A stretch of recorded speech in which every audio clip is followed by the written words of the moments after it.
नमस्कार, जय हिंद, वंदे मातरम। और आज हम हैं लखनऊ की पावन धरा पे और कल एक बहुत ही बड़ा कार्यक्रम यहाँ आयोजन हुआ, एक राष्ट्र एक चुनाव, एक क्रांतिकारी कदम यशस्वी मुख्यमंत्री माननीय योगी आदित्यनाथ जी का।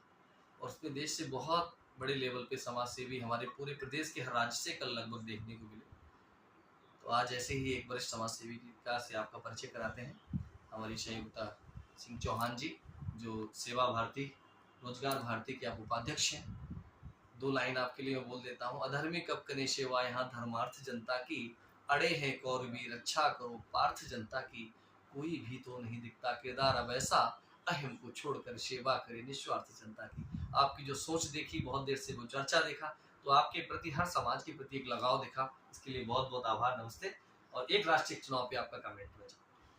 अब ये एक राष्ट्र एक चुनाव अपने देश के लिए बहुत लाभकारी है, बहुत हितकारी है, क्योंकि हम लोग आर्थिक रूप से और मजबूत हो सकते हैं। क्योंकि ये आर्थिक तंत्र जो हम अपना चुनाव में इस्तेमाल करते हैं, और एक राष्ट्र एक चुनाव होने से हम लोग अपने आर्थिक तंत्र को और मजबूत कर सकेंगे और व्यवस्थाओं को भी और सुसज्जित कर पाएंगे, व्यवस्थित कर पाएंगे। क्योंकि जब चुनाव एक बार हो जाता है तो अपना जितना प्रशासन है, शासन है, तो उसकी जितनी मेहनत होती है और वो उसमें एक बार जब लग जाएगी तो फिर हम जनहित के लिए और जनहितकारी काम हो पाएंगे।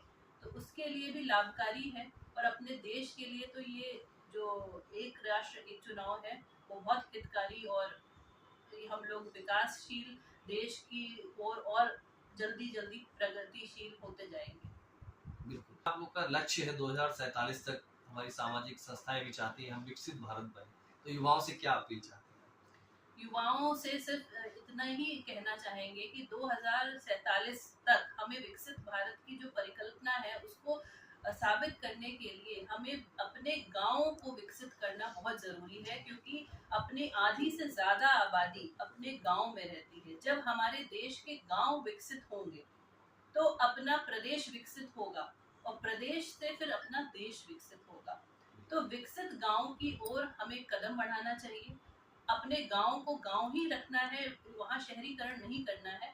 पर वहाँ के विकास के ऊपर अगर हम ध्यान देना शुरू करेंगे तो अपने देश को विकसित भारत बनने से कोई नहीं रोक सकता। बिल्कुल, बहुत ही कम शब्दों में आपने बहुत बड़ा मैसेज दिया है। स्वस्थ भारत से समृद्ध भारत, रोजगार युक्त भारत, भ्रष्टाचार मुक्त भारत, शिक्षा से युक्त भारत, गौहत्या मुक्त भारत, विश्व गुरु भारत तभी बन सकता है जब हम सभी, आप जैसे नेतृत्व की जो नेता हैं उनके साथ मिलकर कदम से कदम बढ़ाएंगे, तभी हमारा भारत विकसित भारत बनेगा।